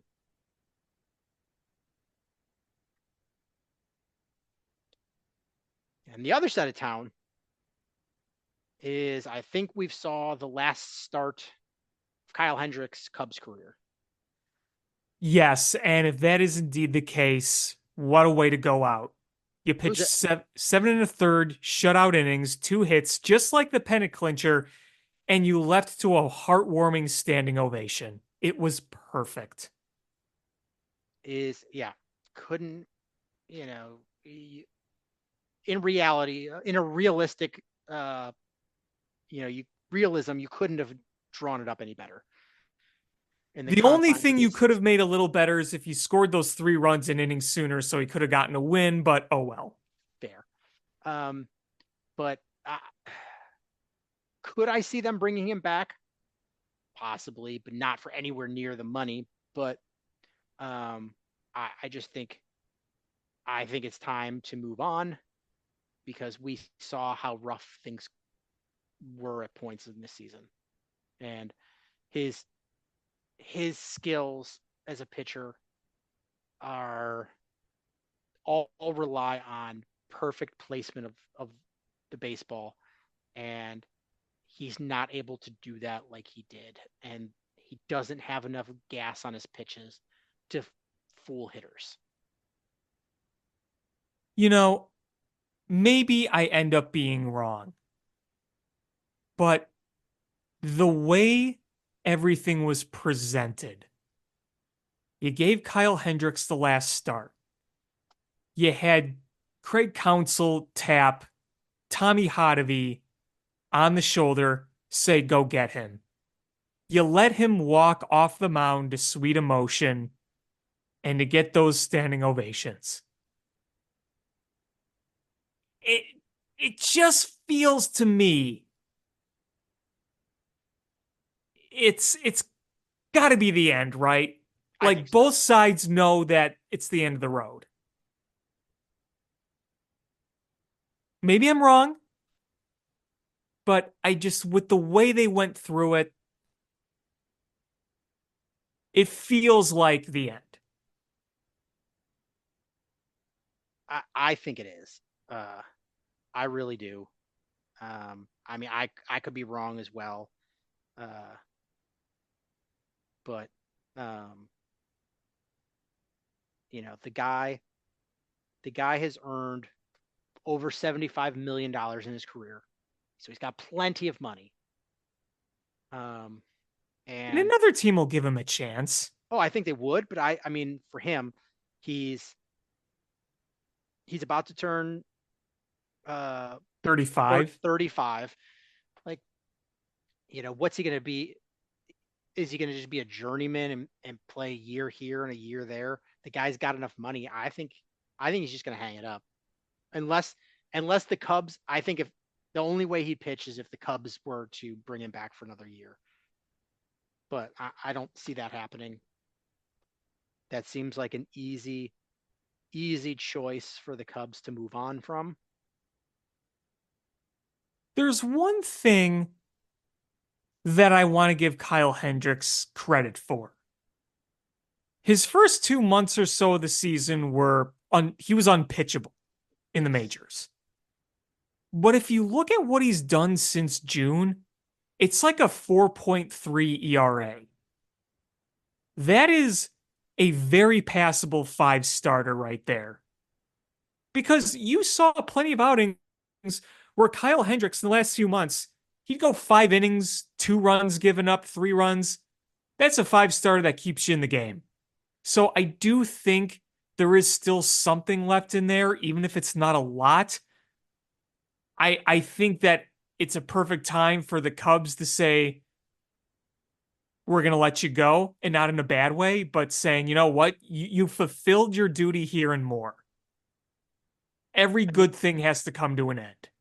But I do think that he could absolutely have an opportunity to pitch somewhere and still have some form of success. I mean, this start was good. The previous one was not good. The 3 before that were pretty good. They were fine. The last one of August was terrible. The one before that wasn't very good. And he had 2 good ones, 3 good ones, and then a bad one. So it is, yeah, he's a fine number 5 if you're a team that is expecting to be either bad or fight for the wild card. If your team has aspirations of winning a World Series, I don't think he's a guy that can be on in your rotation. No, I mean, what the Cubs really need to do is they need to get some more bat missing. You need to get guys who can overpower you. The starting pitching this year was the bright spot on the team, in my opinion. Shota Imanaga was really good. Yeah. Justin Steele, when he was healthy, was really good. Jameson Taillon had a really nice season. Javier Assad grinded through and gave you very respectable results. There were times that he was very good. He was. I think the future is okay for him. But you're in a situation I really feel like with this rotation, you need a guy, one more guy you can rely on missing bats. Because yes, Shota Imanaga and Justin Steele can put up like a 9K per 9, which is good. But when you have a lot of these rotations now that have 10 plus Ks per 9 and overpowering stuff, you'd like to have some semblance of that because Justin Steele's awesome. He's good, but he's not necessarily overpowering. It's the location and the movement on his pitches that make him really deadly. That slider, when it's working, is filth. And with Shota Imanaga, he uses that splitter. He uses a little bit of the off-speed stuff. The fastball he uses to locate, and he's very, very good at that. But it's not an overpowering fastball. It's 90, 91 miles an hour. So I think you need some bat missing going forward. And as you and I know, especially now, Kyle Hendricks is not a bat misser. And the thing with Kyle Hendricks, too, is there have been games this year where he's executed, but because he doesn't miss bats, then you're susceptible to those games where you're getting the weak ground balls and pop-ups, but you know what? They're finding holes and they're landing on grass. Every year, Kyle Hendricks has a few of those games where he just gets BABIP to death. But that's going to happen when you're a contact pitcher, especially now. I'm going to go on record right now. It is September 29th. I'm going to say that the Cubs' big free agent move is they're going to add a frontline starting pitcher. So, well, that's what the rumblings seem to be. I think it's going to be frontline starter, and I'm going to even throw out the name Corbin Burnes. A lot of people are saying, "Oh, Corbin Burnes, the Cubs won't spend that." Blah blah blah.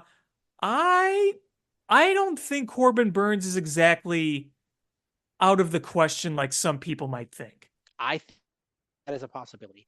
But I think it's going to be frontline starter Justin Steele, Shota Imanaga, Jameson Taillon, unless they trade him. And Javier Assad or Cade Horton Or Ben Brown if he's or healthy, or Ben Wicks. Brown. Hell, maybe even Hayden Wesneski. I'm sure they'll give him a shot. I'm just saying I think he's going to get a shot.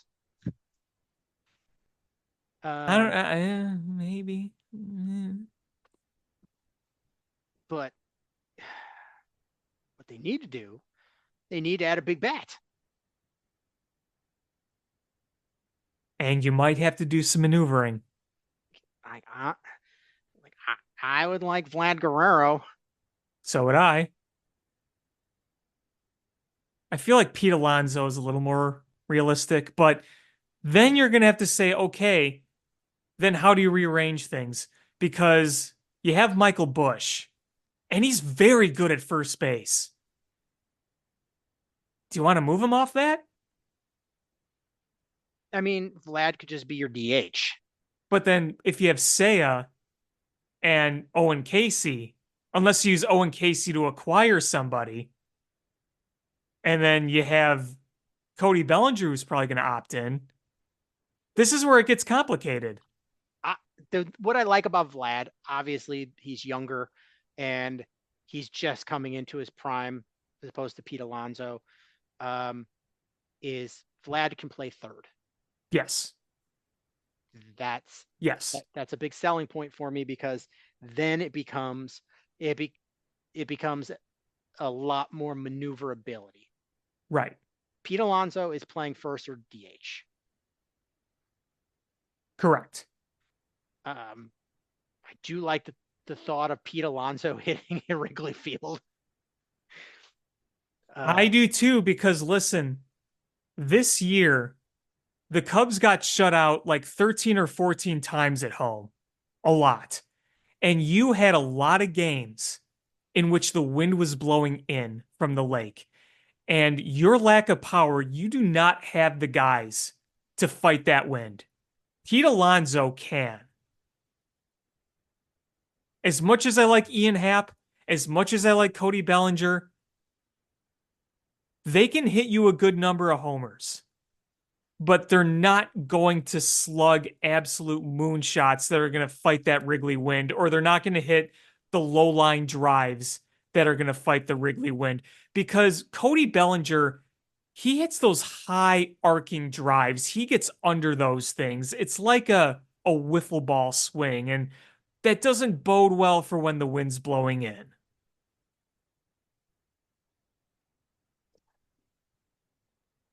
I'm trying to find Pete Alonso's stats against the Cubs in Wrigley. I can't seem to find it, but I would just love to see him play at Wrigley. But I would much Wherever rather you have get, you need a freaking bopper. Yes, is Pete Alonso is a destroyer of baseballs. He has got all the power, in the world. And it's different Yes. than Shohei Ohtani power, where that is all in that swing. Pete Alonso is just like, I feel like if you gave him a pickleball racket, he would crush home runs with that, just because he is a polar bear of a human being. Yes. But I still would rather have Vlad Jr. We'll see, man. We'll see.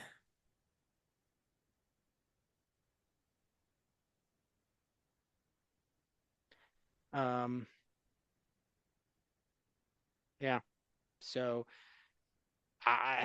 there's going to have to be big shakeups with this team, and I hope that Craig Counsell is active in these off-season moves. I think he wants to be. He did not sound happy. He was pissed. He should be. Yeah. Milwaukee might go to the World Series this year. That team is looking awfully fucking good. And he left because he trusted that they were going to give him something great here. And Jed was like, oh, so annoying. Let's wrap this up with a little Blackhawks talk. mm-hmm. Is we've got the camp opening up, and Uh, the Blackhawks optioned a few players already to Rockford. So we've seen our first batch of cuts. And Colton Dock, Rockford, Ethan Del Mastro, Rockford, Cole Gutman, Rockford. Nothing too terribly surprising at this point, Nope. but it's definitely it's going to be tough. I'm slowing my roll here. That's not going to be a good team, but it's going to be a lot harder to make this team because of the veteran additions that they've made. Yeah, I mean, when you add Tyler Bertuzzi and Teuvo Teravainen and some of those other guys, obviously you have a more NHL looking roster, even if it's not a great one. Like you said, it is going to be a little harder. There'll be less spots available, but what you hope to see is consistent development in the minors for the guys that are down there, and then the development at the NHL level. Obviously, Frank Nazar is going to be one of those guys we're going to be keeping an eye on. He's played a little bit in the preseason, so there's a lot to watch top to bottom in this organization this coming year. Yeah, it's going to be interesting to see how this plays out. Um, and see who are they going to be the contributors. Um, you know, Joey Anderson has played decently well in the first couple games. Um, and uh, you know,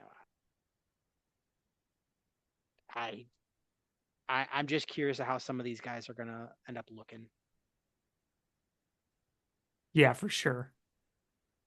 Um, Frank Nazar hasn't looked very good so far.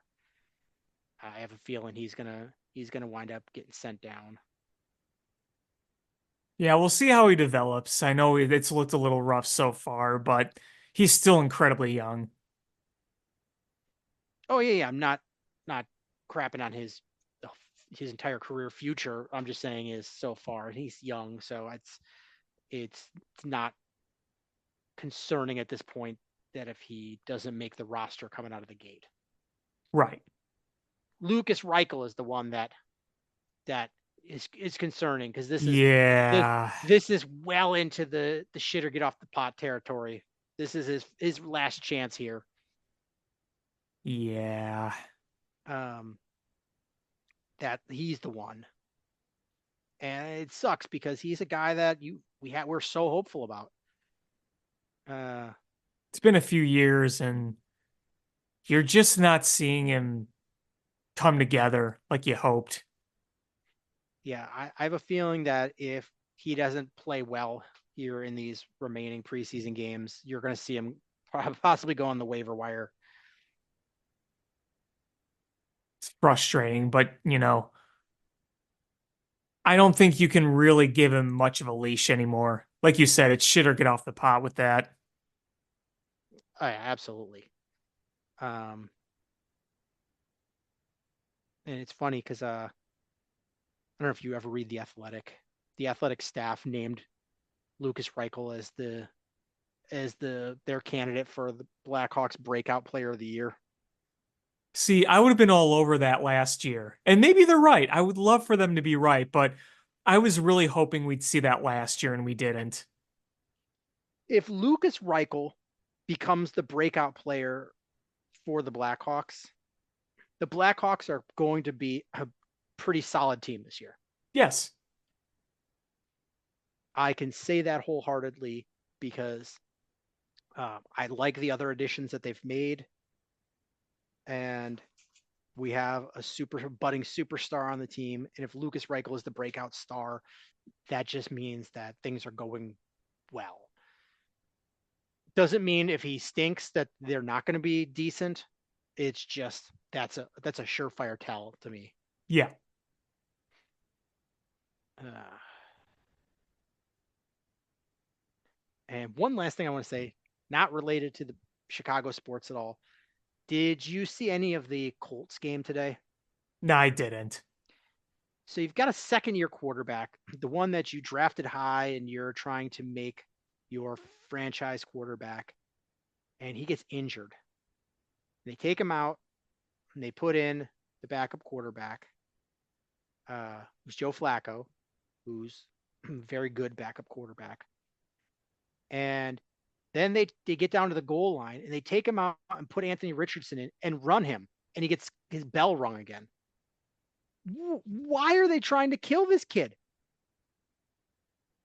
What is going on? What is Shane Steichen thinking there? And he's already injury prone. Yeah, that's been that's been the concern about him, is that he is the same thing with Jaden Daniels in Washington. Is the concern isn't about their ability to play the game. It's the concern for their ability to be available. And Anthony Richardson missed a ton of last season, and now he's got possibly significant injury now. So why are you going to play him a certain way? They're playing him like when Cam Newton went to the Patriots, and Bill Belichick's like, screw it. We're just going to run this guy into the ground. We don't care. But Anthony Richardson's like a 23-year-old, 22-year-old kid. Like, let him cook. Don't try to abuse him. Yeah, I agree. Was there anything else you wanted to talk about? Nope, I think I've said my piece. All right, well, that's going to do it for this episode of Bill Swerski Sports Talk Chicago. I want to thank everybody so much for listening. Please hit subscribe however you listen to podcasts, whether it's iTunes, Stitcher, YouTube, Google Play, Spotify, etc. Share this podcast with your friends. How we grow the show. Follow us on social media at Swerski Sports, Facebook.com/Swerski Sports, SwerskiSports.com, or ShyFanPet2, Twitter/X, or AlexanderJPatCreative.com for all the cool stuff that Alex does. And again, thank you guys so much for listening. And until next time, bear down. Cubs win! What a lucky break!